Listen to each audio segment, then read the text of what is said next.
Did I not do it? I didn't see the 1, 2, 3, or am I blind? I saw it, okay. Oh, okay. So first thing today, I found this new video online, and I'll post a link for you guys that I want to play, and I think it does a really good job of showing the cellular interactions that I'm going to talk about today. Okay, so I'm going to go ahead and play that, but as I said, I'll include the link. So, make it full screen.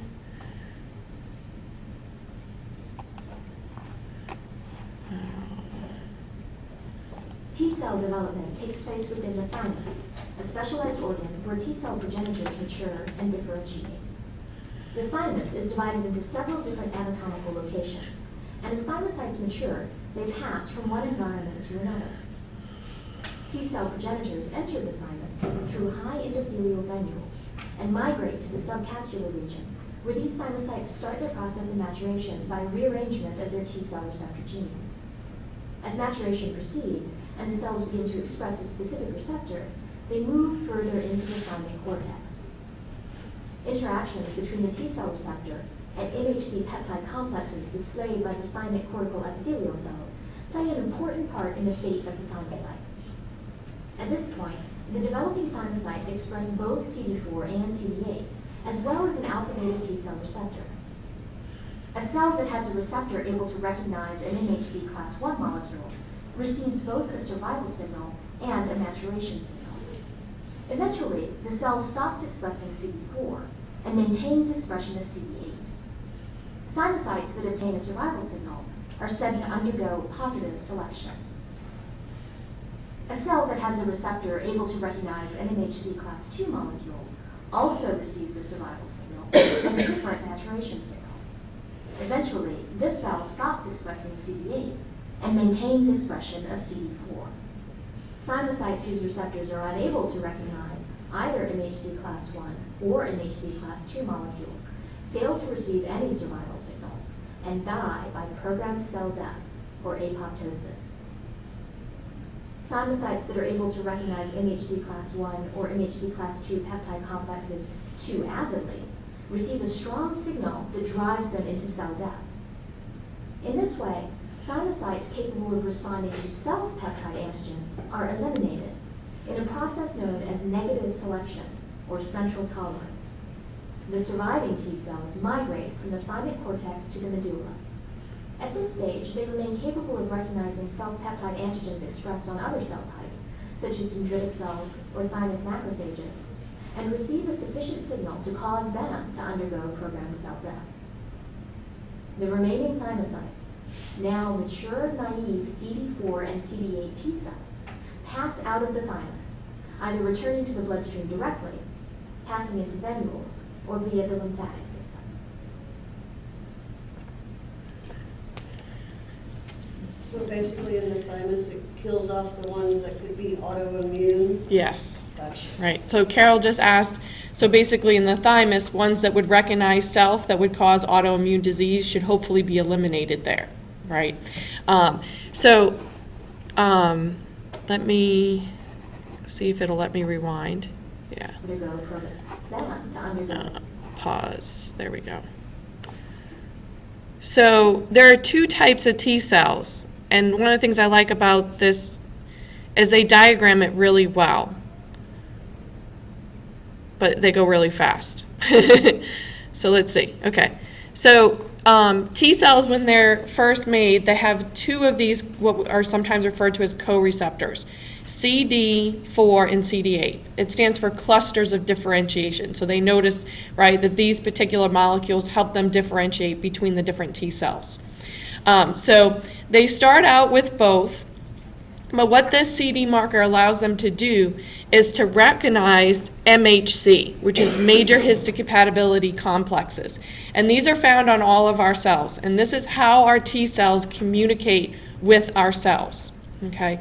So in order to communicate, you have to have this match, right? So it's like a secret handshake. So they figure out which ones they match up with. So in this case, this one, I think it was a CD8 match, right? So then they stop making that co-receptor CD4 on its thing. So it's basically picking which path it's going to go down job-wise, right? Its career now is CD8, okay?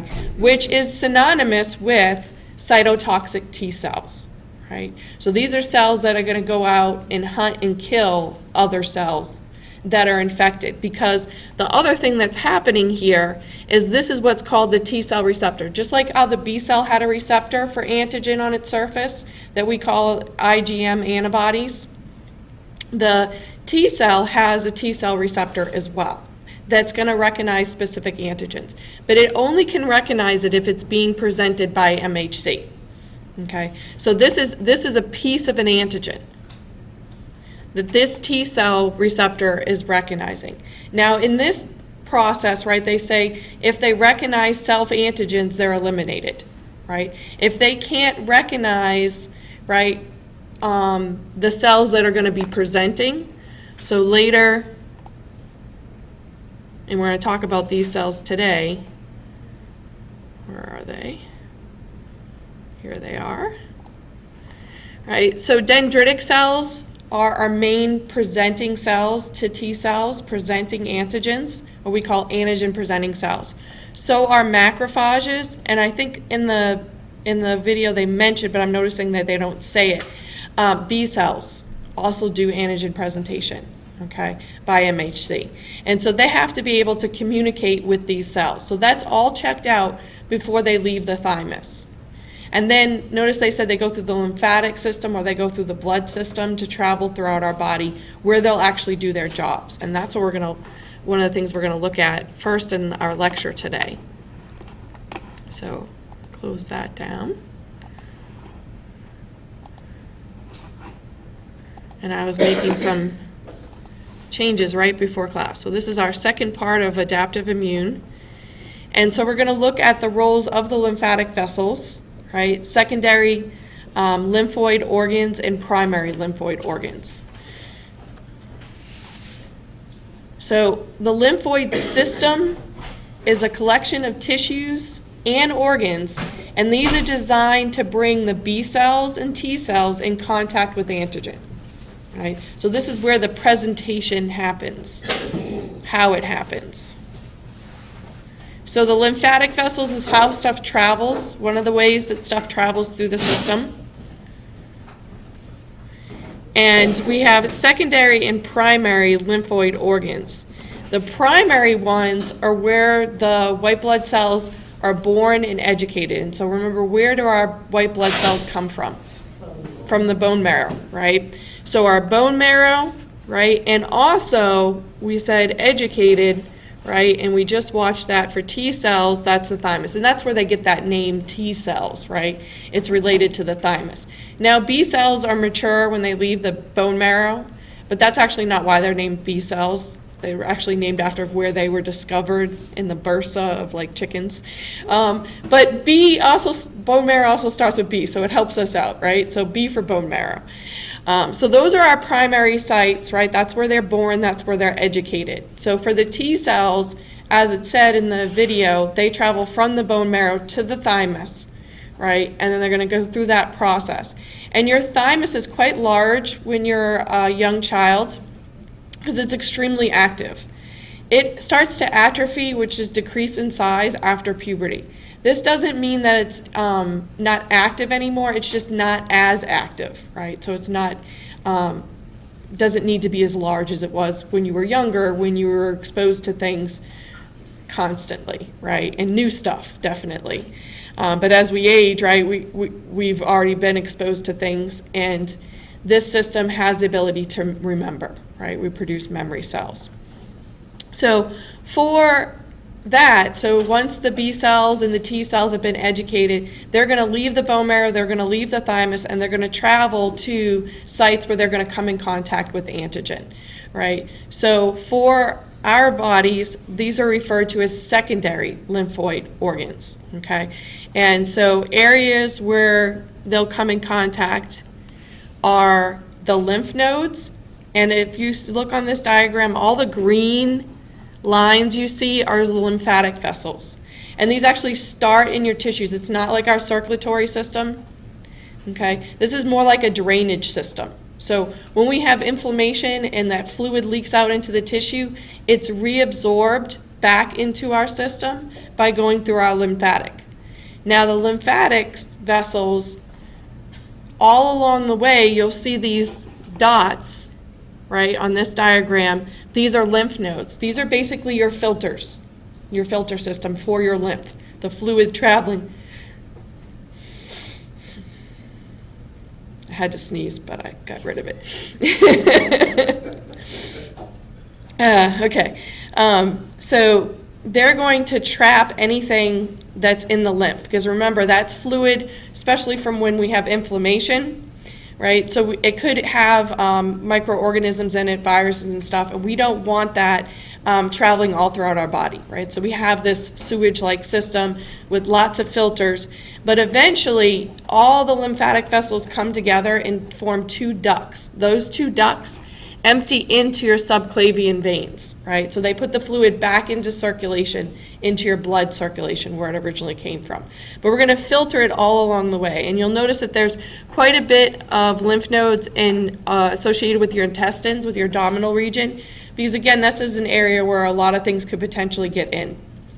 And then there are large collections in your neck region, your armpits, in your groin region, again, to protect from anything from your arms, your legs, and from your head. And the major entry points in your head, right, is your nose and your mouth and even your eyes, right? Your eyes actually drain into your nose. And so we have a set of organs to help us out there. Those are our tonsils. And this diagram is only really showing you two of your tonsils. You have two that are in your throat. These are referred to as your palatine tonsils. These are the ones that sometimes people have removed because they may swell up a lot and block the throat. Okay. You have one that's associated with your tongue. Probably not a very active one. I never hear of anybody having difficulties with it. It's referred to as your lingual tonsil. The other one that runs into problems for some people is the one that's in the back of your nose and the very top of your throat that's behind your nose, actually, your nasopharynx, right? So it's your nasopharyngeal tonsil, or it's referred to as your adenoids, which is plural, right? But it's actually only one tonsil. It's one mass of tissue, and it's in between your stationary tubes, which drain your inner ear. So that can create problems for some people too, where like my son, they removed about 80% of his when he was very young because it was swelling up and blocking his stationary tubes and creating ear infections and ear problems. But those are meant to trap the pathogens right at the entry point, right? So they don't get to other places. And you have B cells and T cells there, and macrophages and dendritic cells that are going to respond right there. Your appendix also has T cells and B cells, and this can be unfortunate for some people is if you've got a really serious infection there, that it could rupture, and that's part of your intestinal tract. So then your intestinal tract is spilling into your abdominal cavity and can be really serious and even life-threatening. Yeah. It's a good question. A lot of people debate over the function of the appendix on why it's there, and I'm not pertinent to this class, so we're going to skip over that. But you can live without it, right? They can remove it. You can live without it. And then your spleen, speaking of organs you can live without, this is one that you can live without, although you probably wouldn't want to choose to live without, because does anybody know what it filters? Blood. Your blood, right? So this is your protection against anything that gets into your blood. It has other functionality. Most of those other functionalities, like helping and recycling your red blood cells and such, gets taken over by your liver if you were to lose your spleen. But you don't have to have a spleen transplant. You don't have anyone hearing of a spleen transplant to stay alive, right? So you can actually live without this organ, although not as well as you would with it, right? Because it does do that vital process of filtering out any pathogens that get into our blood. So as I said, the lymphatic vessels are blunt-ended. They start in our tissues, and they're going to soak up, right, any excess tissue fluid, especially after inflammation, okay? So this is going to help, and in a safe way that we can filter it before we put that fluid back into circulation. So the other thing is sometimes, you might have glands swollen in your neck. Those are your lymph nodes. That's what they're referring to. And again, it's probably because your body's responding to an infection. And if those are sore and tender, that's usually, okay, you've got an infection going on. When lymph nodes are hard and not tender, when you don't really want to slug the doctor when they palpate them, that's not a good sign. That's been linked to cancer in a lot of cases. So definitely any type of swollen glands you want to have checked out by a physician. Right? You don't want to mess around with that. So in addition to those organs, right, your numerous lymph nodes, and again, you're usually not going to feel them unless you're responding to some type of infection. Your spleen, your tonsils, your adenoids, which is also really considered a tonsil, and your appendix, are major areas, but all throughout your body, your major entry point is your mucosal membranes, right? So all along your respiratory and digestive tract is coated in mucus. Underlying that mucus layer, right, in the tissue layer, you have what's referred to as mucus-associated lymphoid tissue, MALT for short. Right? And so these are collections of white blood cells, your dendritic cells and your macrophages, and B cells and T cells to be able to respond. And notice they also have the lymphatic vessels associated with them. So your dendritic cells are really specialized cells, and then as you can see in this diagram, they have long tendricles. That's where they get their name, dendritic, like dendrites, like nerve cells that have their long projections. These guys can literally reach into the mucosal layer and sample antigens. They also have those toll-like receptors and stuff that we talked about in innate, so they can really sense when there is danger, when there is pathogen, and they're going to do even more antigen sampling under those conditions. Macrophages too, we have specialized M cells that also antigen sample, right? Sample stuff from outside the body. So these are associated with our mucus layer. And they're going to give this information to the macrophages, who can also process and present antigen. So that we have this same association with our skin, right? Because it's a very large barrier. We have areas, collections of B cells and T cells and macrophages. This is our skin-associated lymphoid, which abbreviated as SALT, which is kind of funny because our skin is salty. Kind of helps you remember that.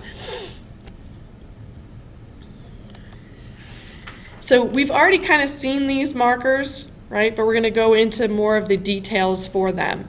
So the markers found on all of our nucleated cells, and we say nucleated or somatic cells because your red blood cells, when they're mature, actually don't have a nucleus, and they don't have this ability of presenting, right? They don't have what's called MHC. So there's two classes that we'll talk about, MHC class 1 and class 2, right, that they talked about in the video. And so those are the markers found on all of our cells, and there's a special class found on our antigen-presenting cells, right? These ones that are actually taking in antigen and presenting it. And as we saw, the T cells, the reason why they can communicate with this MHC is they have CD markers, right? They have CD8 or they have CD4 that allows them to communicate with each class of MHC. So they are, molecules, receptors on the surface of our cells, so they're sticking out. They have the ability to present antigen, so there would be a piece of the antigen here in this groove that they have. And class 1 is really for stuff that can get inside of our cells, right? So things like viruses, intercellular bacteria. This is so that our cells, all of our somatic cells, if they get infected, can present, okay? So all of our nucleated cells have MHC class 1. This also includes some of our specialist cells, our specialized white blood cells, like dendritic cells and macrophages, right? They also have MHC class 1. Now I changed this from antigen-presenting cells before, right? I named the actual cells. So in your notes, you might actually have just APC. But dendritic cells, and macrophages are the ones that really need to have this MHC class 1 so they can present antigen. So antigen presenting cells, commonly abbreviated APCs, are specialized in just that. They are presenting antigen to our T cells. Okay? So the antigen presenting cells are your macrophages and your dendritic cells. And your dendritic cells are your main presenting cells. Your B cells also do antigen presentation, so they also have this particular class of MHC class 2.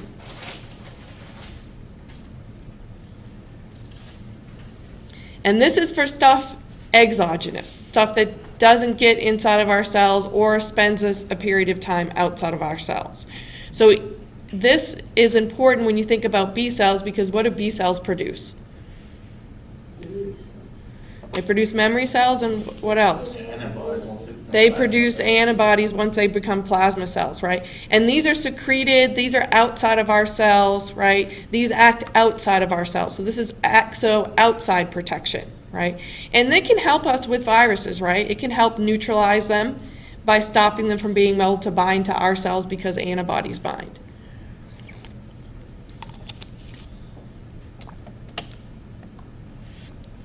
So I'm going to go ahead and play this one, just showing you, this is a very simple one, just showing this process of presentation. Antigens are processed differently, depending on whether they originate within or outside the cell. Proteins produced within the cell, such as viruses or self-proteins, are broken down into fragments. Fragments of foreign proteins are antigens. The antigens are then transported into the rough endoplasmic reticulum. The antigens combine with class 1 MHC molecules. The combination is then transported to the Golgi apparatus and from there to the plasma membrane. Foreign antigens presented on class 1 MHC molecules stimulate cell destruction by activated T cells. Self-antigens are not recognized by the T cells and do not stimulate cell destruction. A different process occurs if the antigen originates outside the cell. Phagocytes, such as macrophages, ingest foreign particles, such as viruses and bacteria, by endocytosis. The foreign particles are broken down into fragments within a vesicle. The vesicle containing the foreign fragments fuses with vesicles from the Golgi apparatus containing the class 2 MHCs, and the two structures combine. The MHC class 2 antigen complex is transported to the plasma membrane. The displayed MHC class 2 antigen complex can stimulate other immune cells to respond to the antigen. So one of the details they don't show in this one, which I wish they did, is that they're just showing just the T cell receptor, and they're not showing that co-receptor that recognizes the MHC, right, that we're going to look at now. So T cells are very important, right? They play a little bit different role than B cells, right? B cells, we just think antibody, right? And that's a pretty awesome molecule, right? It has really great abilities that we've talked about. But T cells don't do that, right? They never produce antibodies. And they have to have antigens presented to them. Where the B cells, right, they can interact directly with the antigen by their B cell receptor, that IgM class antibody on its surface.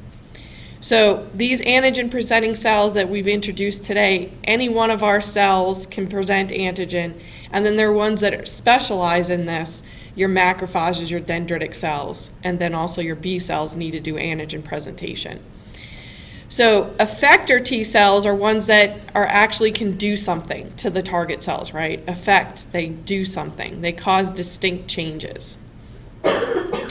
So as we saw, we can have endogenous antigens, stuff that comes from within, and your somatic cells are always presenting MHC class 1 even when they're non-infected, because they're always showing self-antigens, right? So they're always expressing MHC class 1 on their surface. They're always doing this. And then the CD8 cells, as we saw, are the ones that interact with MHC class 1.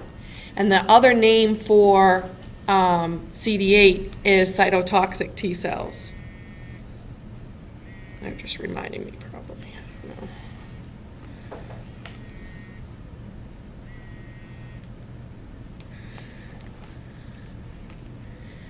So cytotoxic T cells and CD8 are synonymous, right? They're the same, okay? And we're just denoting what special marker they have on their surface.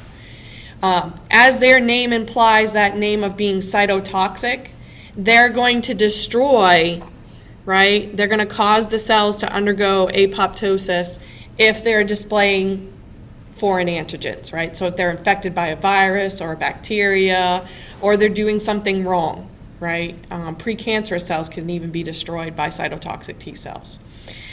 So, what did I want to say? I don't know. That's okay. Helper T cells are our CD4. Oh, I know what I wanted to say. 8. The number 8 almost sounds like eat. So they kind of eat or kill other cells. That's how I remember that association. So if that helps you guys, right? And then for helper T cells, I always remember 4-H, right? So the organization that helps kids learn about animals, 4-H. H for helper, 4 for CD4, right? So that's how I remember those associations. It's worked for me for a long time. Is the CD also what we are referring to indirectly when we say like T4 cells? Yeah, probably when they're saying T4 cells, they're probably even abbreviating it. HIV testing and stuff Yes. like that. Yep, and so that was one of the next things that I was going to say. So Carol was asking, there are specialized diagnostic tests that we do nowadays, and these are very high-tech. This isn't like looking at under a microscope type tests. But we can separate out the different T cells based on these markers, based on the CD8 and based on the CD4. So we can separate out and count helper T cells as versus to cytotoxic T cells. And the importance with that is for HIV infection, because HIV virus actually attaches to the CD4 receptor on your helper T cells.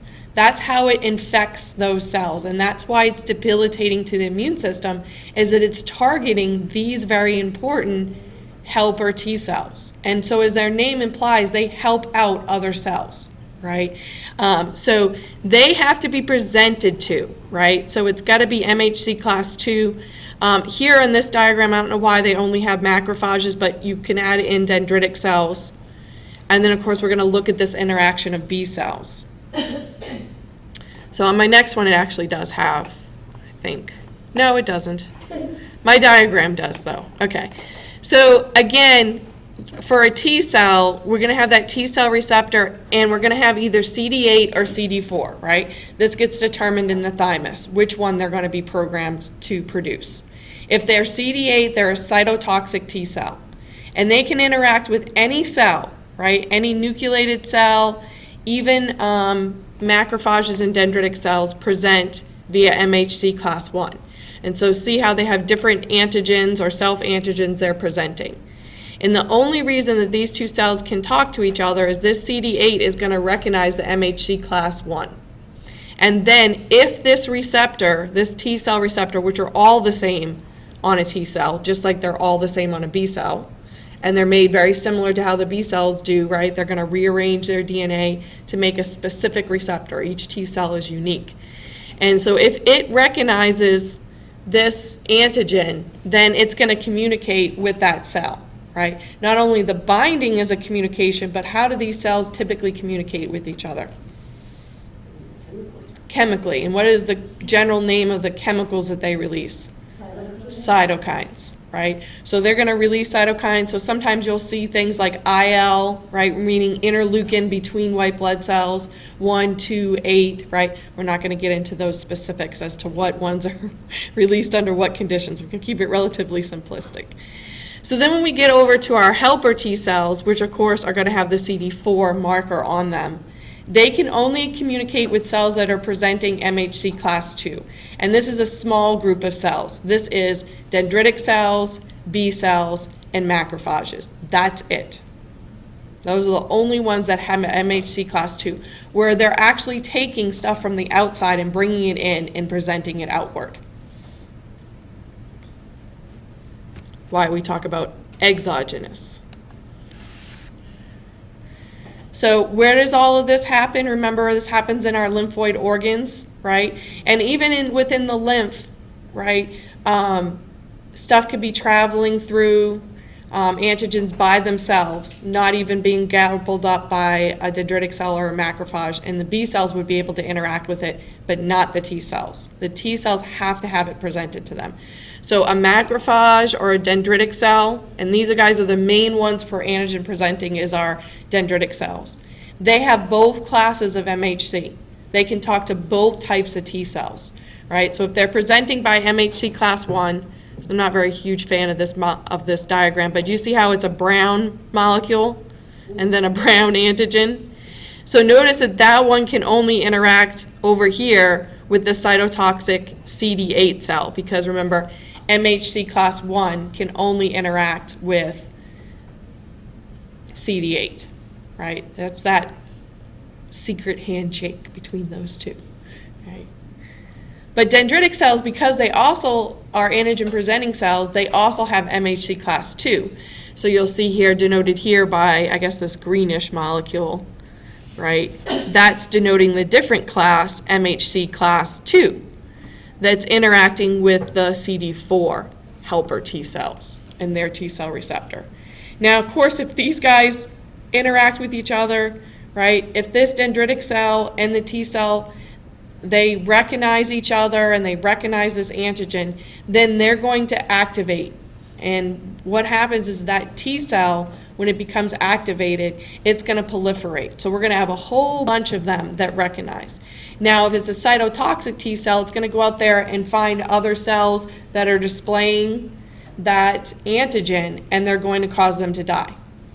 The helper T cells, as the name implies, are going to help out other cells with this information. So that's going to help other cells recognize it? And become activated. So dendritic cells, as I said, very crucial role, right? They're in our periphery, they're in the mucus, the skin, and they're going to travel to the B cells and T cells to present this information to them. So they're going to gather it, they're going to take it in, right? As we saw, they can reach out and grab stuff. They have the toll-like receptors and such that can be triggered to get them to engulf stuff so they know bad things are in the area. And as I said, they can do both MHC class 1 and 2. They can talk to both types of T cells. And then co-stimulatory molecules, they're talking about those they're talking about those CD markers and other markers. My phone is just blowing up this morning. Everybody worried about. No, it's, well, I don't know. It's just one of those mornings. So what's the difference here, right? And sometimes abbreviated TH for T helper cell, but start telling yourself every time you see that H, CD4, right? T helper cell, CD4. Cytotoxic T cell, 8, right? Eaten up. Okay, so I like this little animation from that first page, right, that we gave you. A killer T cell, they're referring to probably a cytotoxic T cell, right? And so they have the ability to recognize, say, a virus-infected cell or a bacteria that gets inside. And even, as I said, precancerous cells can be detected by them. And as their name implies, cytotoxic, or in this case they wrote killer, they're actually going to induce death in those cells. That's its effect, right? When it becomes activated by the dendritic cell or a macrophage, it's going to go out and hunt down and kill these other cells.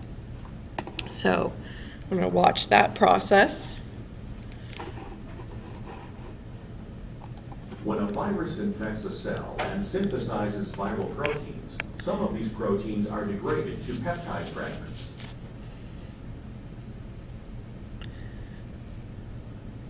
These peptide fragments are complexed with class 1 MHCs and displayed on the surface of the infected cell.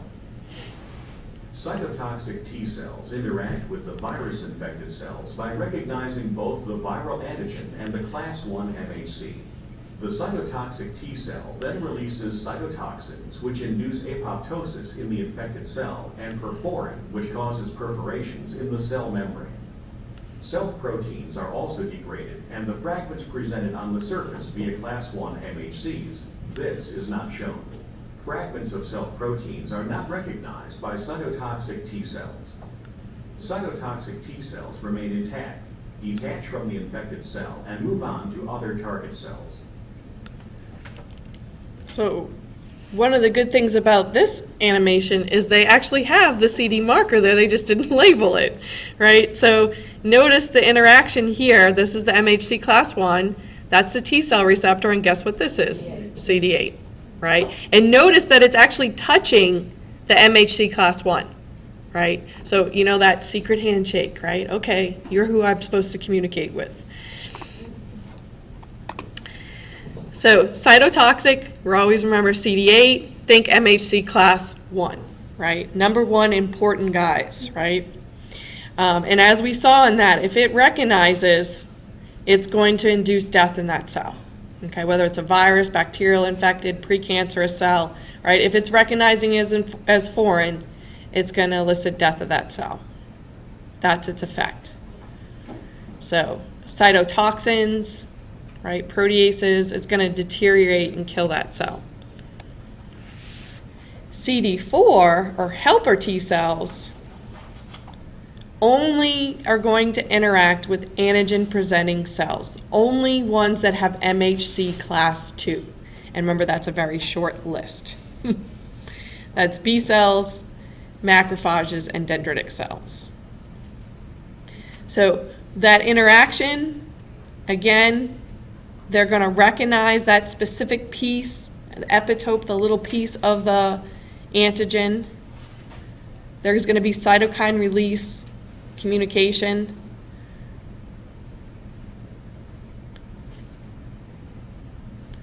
B cells likely recognize the epitope on the pathogen's surface, because remember that they have the B cell receptor. But because that these antigens are being processed, the T cells are more likely to recognize a peptide from within. And so what do they mean by this? So like, for instance, like a bacteria, if we take it in and break it down, they might actually end up displaying antigens that are internal, that a B cell would recognize. Does that make sense to you guys? So if we take a bacteria and we break it into pieces, they could be taking pieces from inside that bacteria and presenting it out on the surface. A B cell, though, it's not going, its receptors are most likely going to recognize stuff on the outside of the cell, right? Because they do break it up eventually, right? But mostly they're recognizing stuff on the outside because they actually have to come in contact with it. Before. Epitope, remember, is a little piece that the antibodies actually bind to of the antigen. So say if it's a bacteria, it's usually something on the outside of the bacteria, right? Is it like the same receptor type things? Epitope's just another name for receptors? Epitope, remember, is a name for where the antibody binds to the antigen, because antigens can be quite large, right? And so we're talking about the specific molecular interaction, that little piece of the antigen that the antibody binds to. Make sense? Okay. So these are usually, that's what they mean by, on the surface. Okay. Hopefully it'll make sense as we go. We can make what's referred to as a conjugated vaccine against T-independent antigens. And so T referring to T cells, independent meaning that we aren't going to need T cell help in order to activate the B cells to produce the antibodies. So an example is a piece of the capsule of Haemophilus influenzae. It's actually a bacterial infection. So it converts it to a T-dependent antigen by covalently attaching it to a protein. right? So they're taking a piece of it and they're sticking it on a protein. Because they're modifying, right, that antigen in such a way, they modify the body's response to it. So that the B cells respond to the capsule, which is an external surface thing, right? But the helper T cell responds to a protein component and it activates the B cell. Okay? Hopefully it makes sense as we go through. So conjugated means two pieces put together, right? So one piece is meant to activate the B cells, the other piece activates the T cells. Okay, a hapten is a really small molecule, and it's small and it can bind to a B cell receptor, but it doesn't cause it to elicit a response unless it's bound to a protein. And that's why doing this, right, that's why we do this, why we make these vaccines where we add the components to it so that we get a nice strong immunological response to it. And so this is how penicillin allergy unfortunately works too, is that it binds to proteins in our body and then the person responds to them where the antibodies can bind to the penicillin and elicit the response. So a lot of people I know have been able to take penicillin until they can't. Right. You take it so many times and then all of a sudden, no, you're not going to be able to take this anymore, you're allergic now. Yeah. So that the hapten Mm-hmm. is in there as a conjugate, and it's activating a few B cells each time that you're taking the penicillin until you build up enough, I guess, a titer in there to have. Well, usually, okay, so she's talking about allergies, something we're going to talk about later, but that's okay, because it's an immunological response, what allergies are. Unfortunately, it's to stuff that wouldn't harm you. So penicillin should never harm us because it targets peptidoglycan that's only found in bacteria. We don't have that. We don't have cell walls either, right? So it shouldn't harm us, but unfortunately, our immune system may recognize it as foreign at some point, and then it mounts an immunological response. So that each time, because of this memory we have, once you've been what's referred to as sensitized, once you've had that first exposure and antibodies have been produced, that's when you can usually no longer take it again because you're going to have an immunological reaction. In this case, it's a negative reaction because it's responding to something that's not going to harm you. And your immune response, unfortunately, sometimes can be harmful in itself. Right? So having a response to something that isn't going to harm you, we consider allergy a bad response, a disorder. Okay? So what do helper T cells do? Well, one of the first things they do is help with macrophage activation. So helper T cells can recognize the MHC class II that the macrophages are presenting. So macrophages, right, engulf something, they present it on MHC class II. The helper T cell comes along with its CD4 marker. It can recognize MHC class II. And if its T cell receptor recognizes this antigen, then it's going to send signals to the macrophage that says basically, hey, I recognize this bad guy. It's definitely a bad guy. It's not a self-antigen. We've got potentially a serious problem here. So it can cause that macrophage to increase in size, increase its metabolism, the number of lysosomes that it produces. It produces nitric oxide and other toxic compounds. So macrophages are pretty good killers, but they become super killers when they've been activated, right? They really gobble up and destroy things. They can also fuse together and form those giant cells that sometimes happens with some infections where the macrophage unfortunately cannot eliminate the pathogen, right? And this happens with tuberculosis. Still with me? Okay, so one of their major roles of helper T cells is activating macrophages to become super killers. The other is to help activate B cells. So B cells, as we said, can interact directly with an antigen, right? And it will actually take that antigen inward and it will present it on MHC class II. When it does that, it can communicate with the helper T cells. Now, this helper T cell's already probably previously been activated by a dendritic cell or macrophage. it is now going to help the B cell in its decision to go forward in its activation, right? And so remember, when B cells activate, when you ever think of activation, you think proliferation, right? We're going to get a whole bunch of these B cells, right?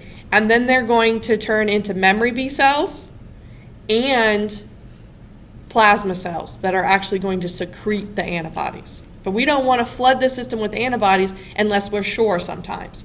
So that's why some antigens, as we'll say, are T dependent, which meaning you need that extra interaction of the helper T cell for it to move forward. Others give a really strong response to the B cell that it can activate with just the antigen alone. So that's T independent, right? We're not going to have the T cell helping out there. So this process, and this happens too with our T cells, right, of clonal selection, but we're going to focus on our B cells, right, going through this process. The immune system can produce antibodies against millions of different antigens. B cells, which are constantly produced from lymphoid stem cells, are found in the blood and lymphoid tissues. Each B cell can synthesize only one of the millions of possible antibodies and displays this antibody on its surface. When an antigen meets a B cell, having a surface antibody of the proper specificity, it complexes with the antibody. B cells that are not activated do not develop further. Stimulation of only the B cells that carry antibodies that react with antigen is referred to as clonal selection. Following antigen-antibody interaction, antigen-antibody complexes aggregate on the surface of the cell. This is called capping. The antigen-antibody complexes are then internalized. The activated B cell swells and begins to divide rapidly, producing a B cell clone. The B cells then differentiate into plasma cells and memory cells. Plasma cells produce the specific antibody that provoked its formation, whereas memory cells remain in circulation but do not produce antibodies. Memory cells can become activated by a later challenge by the same antigen. Many antibody responses require signals from T helper cells. The T helper cell is stimulated by an interaction with an antigen-presenting cell such as a macrophage. The macrophage ingests the antigen, digests it, and presents it on the cell surface via a class II MHC. The macrophage then activates a T helper cell that carries a T cell receptor capable of recognizing the antigen on the class II MHC of the macrophage.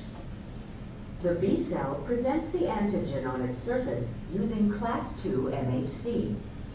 The activated T helper cell interacts with the B cell and secretes chemical signals called interleukins to stimulate the B cell to differentiate into a plasma cell and produce antibodies.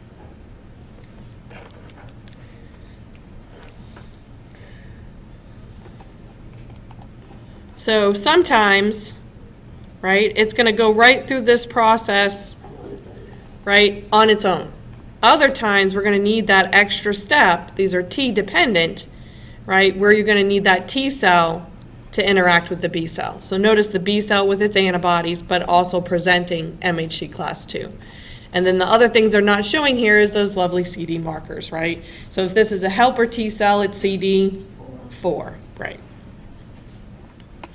So clonal selection, although we focused on B cells, the same is true for T cells, right? They're able to recognize a variety of antigens. Each cell only recognizes a single epitope, a single little piece of an antigen, right? The diversity of antigen recognition is random, right? We saw this as we saw how they make their antibodies, and they denoted that in the animation by having different colored antibodies to denote that that B cell was producing its own unique antibody, right? Each one of those guys were different from each other. Those lymphocytes, as we talked about today, reside in our secondary lymphoid organs and lymphoid tissue. Don't forget about the malt and the salt. And this is where they're basically waiting out, right, for that dream antigen, for the one that they recognize so that they'll be selected. And the reason why it's called clonal selection is because basically we're going to make almost exact copies, clones of that B cell, right? It's being selected to be copied. Specificity of the antigen receptor governs recognition, right? It's a specific interaction. And it's got to be confirmed, right, by another cell type. So for a B cell, you need the helper T cell. For cytotoxic T cells, they need a dendritic cell or a macrophage, right, or some cell to activate them.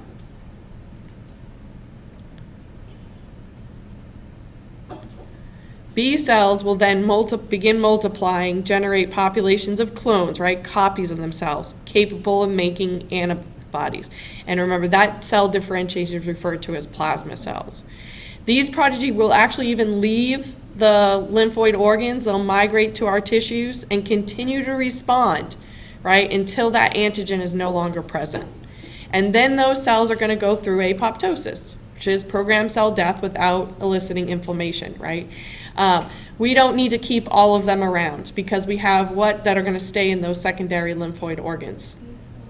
The memory cells, right? The memory cells are what are going to stick around, right? Those plasma cells, right, after their job is done, they're going to be recycled, basically.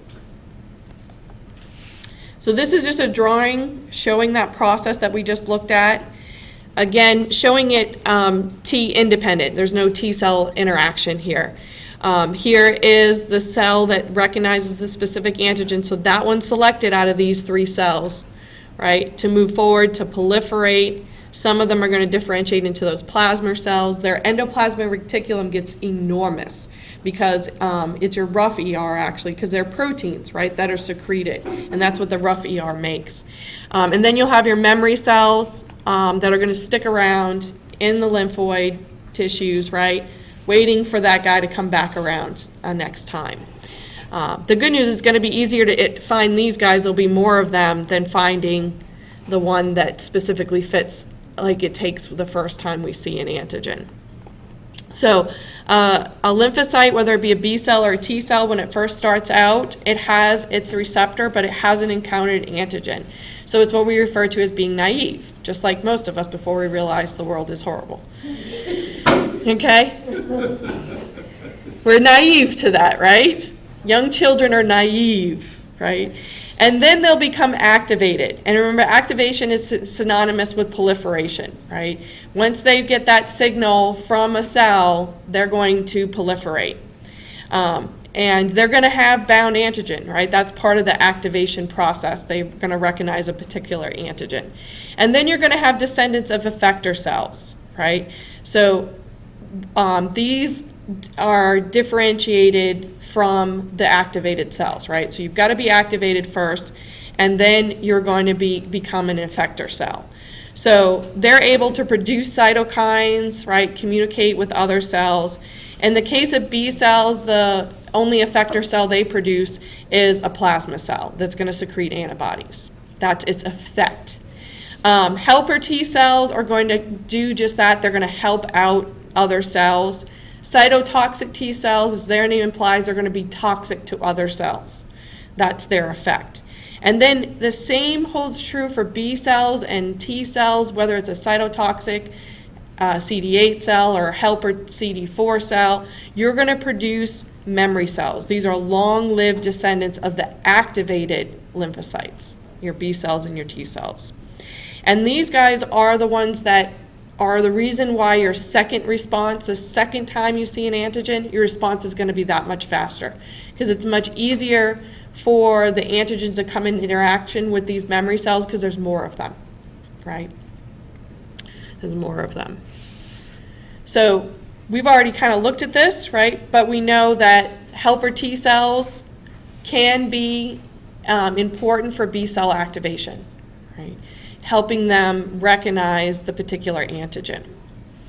So the difference between T-dependent and T-independent antigens is just that, whether the B cell needs help from the helper T cell or not, right? Whether it's activated by the T cell or whether it's activated on its own. Right. Right. So we're gonna, yeah, we'll play this one. Question? Oh, I don't have it, so I'm not gonna play it. Straying off topic. What happens on the very rare chance that an antigen is presented to your body that there isn't a specific receptor for?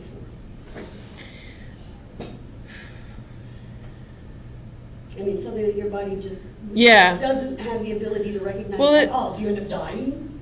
Potentially, yes, Oh. yes. And actually, I'm gonna answer that question in a few minutes. Okay, then let it We'll, rest. we'll let it rest for a second. Okay, excellent question, excellent lead-in. I just want to go over this one last time, right? So T-dependent means that there's an extra step that has to happen in the process of activating the B cell before it goes to differentiation into plasma cells, and that's the interaction with the helper T cell, as we saw earlier, right? And that communication, those cytokines released. So I've been mentioning this first response and second response, right?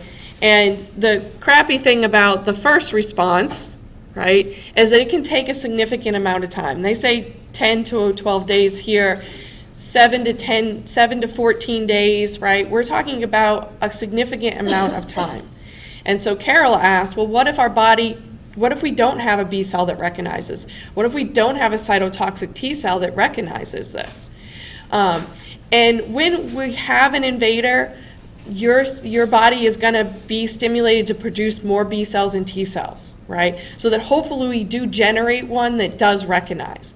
But this could take a significant amount of time. And she says, well, what happens if we don't find one? Well, depending on the pathogen, yes, you could potentially die, right? But that's why we do vaccination. Second question on that same thought, with the primary and the secondary, which is always faster. Mhm. In the primary response, the lag period, is that what we commonly refer to as the incubation period? No, totally different. Okay, so it's not like we've been exposed, but it takes this long for the body to actually start doing something? Right. No, so she asked, is lag synonymous to incubation period, and it is not. Because incubation period, the definition of that is that once you're infected, there's sometimes a period of time before you're showing symptoms that you have an infection. So that would be the incubation period. So for lag period that we're talking about as a response to, say, antibody production in the case of this diagram, or the production of cytotoxic T cells that recognize, this is that time that it takes to potentially find one, right? And so it's two totally different things. Does that make sense to you guys? Okay. So with antibodies or cytotoxic T cells, it's the very first time we've got to find a naive cell, right, that's never seen antigen before that recognizes this antigen. Now the hope is remember, these antigens are quite complex. There might be several, and we usually, when we have a response to an antigen, a large thing like a bacteria, we produce lots of different antibodies to different molecules on the surface of that bacteria, right? We don't just produce one specific little antibody that binds to one specific epitope, right? We'll probably get activation of a lot of different clones of B cells, lots of different T cells. But the problem is when you're starting out with naive cells, there's a less likely chance you're gonna quickly find them. Does that make sense? Okay. Where that first exposure, part of that process of the response is producing memory cells. Okay. So then the second time you're exposed, you could activate a naive cell or a memory cell, right? You kind of have two choices here now instead of just one choice. Make sense? So you're more likely to very quickly recognize, right, have this activation of either a memory cell or even maybe another naive cell, but more often a memory cell that recognizes that particular antigen, right down to that molecular level. So again, it's probably not going to be just one B cell memory B cell activated, it might be several different ones. So that time is significantly shortened just by having additional cells that have already recognized. Okay. Okay, so vaccination, as I said, takes advantage of this, because what vaccination does is vaccination is typically your primary response, right? The first time. So we get those naive cells activated, and we get the production of what? Memory cells and antibodies that can be long-lived as well. But most importantly, those memory cells. Because they will create the antibodies in the first place. No, they'll create antibodies. When you get vaccinated, you'll create antibodies sometimes too. Depends on the type of vaccine, right? Like we talked about the conjugated one, where we're going to activate B cells and T cells, right? So those are really effective vaccines. So here, notice, and as we said this before, IgM is the first one produced, right? But it's limited, right? It's stuck in your blood, can't travel across the placenta, isn't able to activate a lot of the systems in our bodies. Where IgG is going to be one of the common, what we call switches, right? After M, you're going to go to G. And notice, again, the numbers are going to go up and then they're going to decline as the infection is being cleared.